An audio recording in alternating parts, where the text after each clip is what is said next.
ये भूपेश सरकार ये गोबर घोटाला में जेल जाएगा। अरे इस विधायक विनय जायसवाल को टिकट मिलेगा तो भारी मतों से हारेगा।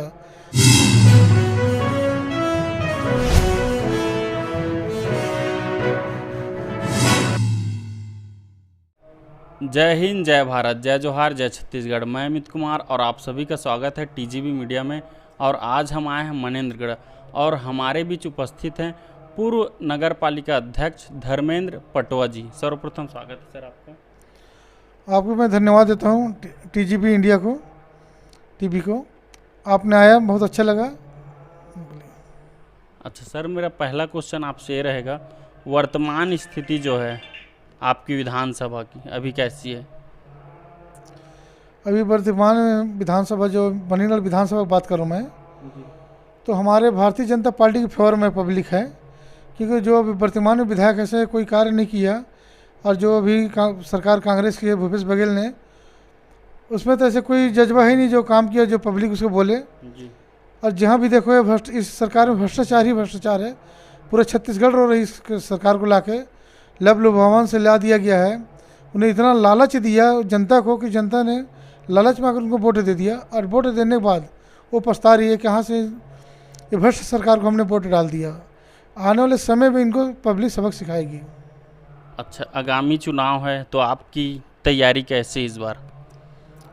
हमारी तैयारी ऐसी है कि हम आम जनता से मिलते रहते हैं। हमारे आला कमान है, जो भी निर्देश आता है प्रदेश से और केंद्र से, उसके क्रियान्वयन करते हैं और हम जनता के बीच में जाते हैं, और जो भी लाभ मिलना चाहिए पब्लिक को उस लाभ के बारे में बताते हैं।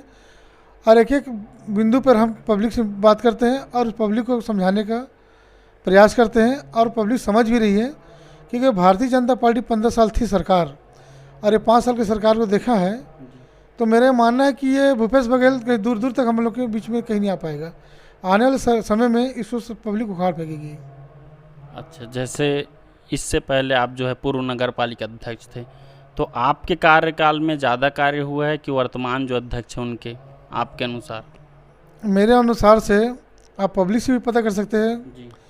मैं तो ये मानता हूँ कि मेरे काल में जितना काम हुए हैं कांग्रेस में कभी पूर्व में और वर्तमान में बराबर खेल ही नहीं सकते। ये 10 साल में बराबर 5 साल का नहीं कर सकते। मैंने स्विमिंग पूल भी बनवाया, जाके देख लीजिए। अभी जिससे पैसा पड़ा है, इनके जितना मैंने काम किया उतना ही काम पड़ा है, और इसने एक ईंट नहीं जोड़ पाया, पैसा ख़त्म कर चुके हैं। मैंने बस स्टैंड बनवाया, नया संस्कृति भवन बनवाया, अपना नगर पालिका बनवाया, सब्जी मंडी बनवाया। मैंने अनेक कार्य किए इस शहर में और गली मोहल्ले में। और मैंने हमारे गरीब परिवार के लिए जो जल भागीदारी योजना का नल होता है, उसमें 2600 कनेक्शन लगाया। आज इन्होंने बता दिया कि 2 कनेक्शन कहीं फ्री में लगाया हूँ। सिर्फ उगाही के सिवाय कुछ नहीं कर रहे हैं।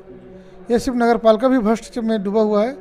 और अब मैं आपसे निवेदन करूँगा, आप पब्लिक से भी पूछें पूर्व में नगर पालिका धर्मेंद्र पटवा कैसा था, कि सरवानी जी कैसे, वर्तमान में कैसे हैं, तो पब्लिक आपको बताएगी। जी। अच्छा, वर्तमान में अभी चुनाव है हाल ही में, तो इस बार भाजपा की सरकार जो है कैसे बनेगी छत्तीसगढ़ में? क्या रणनीति रहेगी इस बार? भाजपा की सरकार पब्लिक के आशीर्वाद से और ईश्वर की कृपा से, राम भगवान की कृपा से हंसते हुए भारतीय जनता पार्टी की सरकार बन रही है। क्योंकि ये भूपेश सरकार सिर्फ वादा किया है, काम कुछ नहीं किया। आप देख लीजिए, जब से सरकार बनी है, सरकार बनने में धरना प्रदर्शन गली मोहल्ले में हो रही है। ये तो ऐसा लग रहा है कि जी बच्चे लोग चिरंटा खेलते हैं गली मोहल्ले में, कबड्डी खेलते, उसी टाइप पे धरना प्रदर्शन हो रहा है कि शासकीय विभाग, कभी आंगनबाड़ी विभाग, कभी और विभाग, कभी मतलब कल्पना नहीं कर सकते। आंगनबाड़ी वाले तभी खुश हैं। आंगनबाड़ी वाले कोई खुश नहीं है, उसने लॉलीपॉप दिया है। यदि हमारी सरकार यदि नहीं होता तो आंगनबाड़ी बहनों का आज तक ये सर्विस भी नहीं हो पाता। ये देन आंगनबाड़ी भारतीय जनता पार्टी का है। और ये यदि 2 पैसा बढ़ा दिए तो उसका मतलब नहीं कि भूपेश सरकार को वोट डालेंगे। पब्लिक बहुत होशियार है, और पब्लिक जानती है कौन हमारा भला करेगा, कौन हमारा बुरा करेगा। अभी सारे कर्मचारी अधिकारी रो रहे हैं भूपेश सरकार के नाम से। अरे भ्रष्ट सरकार में कोई सुख नहीं है। एक छोटे भैया भी जाकर वसूली कर रहा है, इस वसूली से तंग आ गए हैं। और कितने किसान आत्महत्या कर चुके हैं इससे भूपेश सरकार के आने से कि अनगिनती है।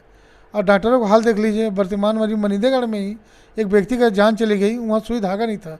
इससे शर्म की बात क्या हो सकती इस सरकार में? अब भारतीय जनता पार्टी थी तो कोई माइक लाल बोल दे कि समान कमी हो, उसको मैं जवाब दूंगा। अच्छा जी सर, जैसे केंद्र में आप ही की सरकार है, तो उनके कुछ उपलब्धि आप बतलाना चाहेंगे? अब माननीय मोदी जी का मैं केंद्र में बोलूँ तो बच्चे भी जानते हैं जी, 5 साल के बच्चे भी बोलेंगे, जी है ना, तो वो भी बताएंगे मोदी जी को, सब कुछ जानते हैं। अब मोदी जी ने क्या काम किया, तो मैं कहता हूँ ये 5 साल भी गिनती करें तो मोदी जी के काम को हम गिनती नहीं कर सकते। जैसे राम मंदिर का बात करें, अभी वंदे भारत ट्रेन का बात करें, एक छोटी चीज़ है मगर मानने के लिए बहुत बड़ी बात है। 3 तलाक की बात करें, अभी 370 की बात करें, मतलब अनेक भैया गिनती नहीं कर सकते उसका। और भूपेश सरकार एक गिनती नहीं करा पाई कि मैंने ये काम किया बोल के। जो भी काम हो रहा है केंद्र की सरकार की वजह से ये छत्तीसगढ़ में काम दिख रहा। यदि शौचालय नहीं होता, सिलेंडर नहीं होता, आयुष्मान कार्ड नहीं होते तो सरकार कहाँ दिखती। ये सरकार सिर्फ भारतीय जनता पार्टी के नाम से ही जिंदा है। और जिस दिन वो हाथ खींच लिया केंद्र सरकार, ये रोड पे आ जाएंगे। इनको तो तनख्वाह देने की क्षमता नहीं है, क्या बात करेंगे हमसे। इनके पास इनके कर्मचारी को तनख्वाह नहीं दे पा रहे, नगर पालिका नगर निगम को, ये क्या बात करें। केंद्र सरकार के नखून में नहीं आ पा सके। और इनके 70 साल की सरकार और हमारी 9 साल की सरकार, अब उसको मैं बोलूँगा 5 साल की सरकार। अब 5 साल के बच्चे और 70 साल के बूढ़े हैं, क्या काम किया आपने टीवी से चैनल में, आप चैलेंज कर लीजिए। और चैलेंज कर ले तो मैं उसको जवाब देने तैयार हूँ। जिस दिन केंद्र सरकार अपने हाथ को खींच लेगा, ये तो गरीबों का आशियाना लूट ले। 11 लाख मकानों को भूपेश सरकार ने खा गया और गोबर में इसको गोठान में डाल दिया। 11,000 करोड़ का गोठान बनाया, सारे गोठान फैल है। गैया के चारा खा गए। एक गौ माता को हम माता मानते हैं, पूजा करते हैं, उस गौ माता को चारा खा गई कांग्रेस सरकार। वो क्या बात करेगी। जितने गोठान हमने सर्वे करवाया, मैं भारतीय जनता पार्टी में हम लोग पूरी टीम बना के सर्वे किए, कहीं चारा नहीं, कहीं पानी नहीं, एक गैया नहीं। उसके बाद भी 10 या 50 रुपये हर महीने निकल रहा है। मतलब इन्हें 11,000 करोड़ का घोटाला किया है। जैसे लालू ने बिहार में चारा घोटाला किया है और जेल गए हैं। अब मेरा मानना है यदि भारतीय जनता पार्टी की सरकार आती है तो ये जनता को भी मालूम है, ये भूपेश सरकार ये गोबर घोटाला में जेल जाएगा। अरे मेरा चैलेंज है, जो कांग्रेस की सरकार ने जो किया है, इनके विधायक के बारे में बात करें तो पूरा कोयला खा गए चिरमिरी का, रात दिन डम हो रहा कोयला का। इसका मतलब बताइए नहीं, इनके कार्यकर्ता आपको बताए होंगे, जहाँ जहाँ वाइड लिए होंगे आप, वो कार्यकर्ता जब उनकी पार्टी खुश नहीं है तो आम आदमी क्या खुश रहेगा। मैं तो भारतीय जनता पार्टी को उसके बाद भी मैं उसको बुराई नहीं कर रहा हूँ, मगर उसके कांग्रेसी लोग इतना बुराई कर रहे हैं। इस बार इस विधायक को विनय जायसवाल को टिकट मिलेगा तो भारी मतों से हारेगा। तो इसका मतलब है कि कांग्रेस पूरी तरह से छत्तीसगढ़ से साफ है। आने वाले समय भारतीय जनता पार्टी की ही होगा, ये जनता का विश्वास है और ऊपर वाले का विश्वास है। और इनके कर्मों से ये जा रही सरकार, अपने कर्मों से जा रही है। लूट खसोट बेईमानी भ्रष्टाचार से ये सरकार डूबी हुई है, इसलिए सरकार दोबारा आने के लायक नहीं है, मेरा मानना ये है। अच्छा, जैसे वर्तमान मुद्दे हैं जनता की, बेरोजगारी है, भ्रष्टाचारी है, महंगाई है, इसके बारे में आप क्या कहना चाहेंगे? अब महंगाई राज की बात करें तो हमारे केंद्र सरकार ने बेट उस समय जो पेट्रोल का जो बेट कम किया, तो ये जो जिसमें सारे उस मुख्यमंत्री से बैठक किया हमारे मुख्यमंत्री प्रधानमंत्री जी ने, मगर अपना बेट छत्तीसगढ़ तो कम नहीं किया। नहीं तो आज महंगाई पेट्रोल, मेन महंगाई पेट्रोल और डीजल है जो लोग गाड़ी चलाते हैं। अब मैं बात करूँगा टमाटर के मुख्यमंत्री नहीं बना है। मुख्यमंत्री काम बड़े बड़ी योजना लाना, तो मुख्यमंत्री जी को टमाटर के नहीं बोलूँगा उसको मैं, मगर इन लोग जो कोसते ना कि प्रधानमंत्री टमाटर, ये बहुत गलत बात है। ये मुख्यमंत्री को ही समझना चाहिए, इनको स्टोरेज बनाना चाहिए। और जो आज गरीब पे बोलते हैं ना हम किसान के भला करते हैं, जब टमाटर 200 रुपये किलो, तो मैं तो चाहते हैं 500 रुपये किलो भी बिके, कोई बुराई नहीं है। यदि हमारा ऐसे प्रधानमंत्री यदि काम कर रहा तो 500 भी टमाटर कोई बुरा नहीं है, 200 रुपये पेट्रोल हो जाए तो कोई बुराई नहीं है। क्योंकि भारत देश हमारा एक ऐसा देश बन चुका है कि विश्व में सबसे बड़ा देश भारत देश है, जिसका प्रधानमंत्री का मान सम्मान बढ़ा है। इसमें कांग्रेस के कौन से ऐसे प्रधानमंत्री थे जिनको मान सम्मान बढ़ा होगा, जिसको आइए बोल के किसी ने हाथ मिलाया, उनको तो मिलने का समय नहीं दिया जाता। इससे दुर्भाग्य क्या बात होगा। अभी हमारे जो प्रधानमंत्री मोदी जी, उनको तो हाथ जोड़ के देश विदेश में लोग बुलाया जा रहा है भैया। तो यह क्या बात करेंगे भैया, इनके मुँह नहीं है बात करने। धोखे से सरकार आ गया है, दोबारा जीवन में सरकार नहीं बना पाएगा। चाहे भूपेश बघेल लड़े या किसी के नाम पर लड़े, कोई इनके पास चेहरा नहीं जो मुख्यमंत्री बन सके। और भारतीय जनता पार्टी में तो अनेक चेहरा है हमारे पास। हमारा चेहरा भारतीय जनता पार्टी कमल फूल छाप है। किसी भी टिकट मिले भारतीय जनता पार्टी कमल फूल छाप लड़ेगा, चाहे कोई भी लड़े। हमारे कार्यकर्ता एक कार्यकर्ता खून पसीना लगाकर भारतीय जनता पार्टी को यहाँ तक बढ़ाया है। और आने वाले चुनाव में रात दिन एक करके भारतीय जनता पार्टी को जिताएंगे और अपनी सरकार बनाएंगे। हम आम जनता से, पूरे छत्तीसगढ़ की जनता से अपील करता हूँ, ऐसे भ्रष्ट सरकार को हटाएं और छत्तीसगढ़ बचाएं। ये मेरा निवेदन है। जनहित के लिए आपके द्वारा क्या क्या कार्य किए गए हैं जन कल्याण के लिए, और आगामी और क्या क्या योजना है आपका जनहित के लिए? जनहित के लिए हमारे योजना यदि हमारी सरकार आती है तो मेन तो है भैया समस्या है रेलवे लाइन का, जो हमको दिल्ली वगैरह जाना पड़ता है तो हमको अनूपपुर जाना पड़ता है। अभी केंद्र सरकार, धन्यवाद करता हूँ हमारे रेणुका सिंह जो मंत्री है सरगुजा सांसद, उनका धन्यवाद करता है जो अभी दिल्ली के लिए ट्रेन चली है।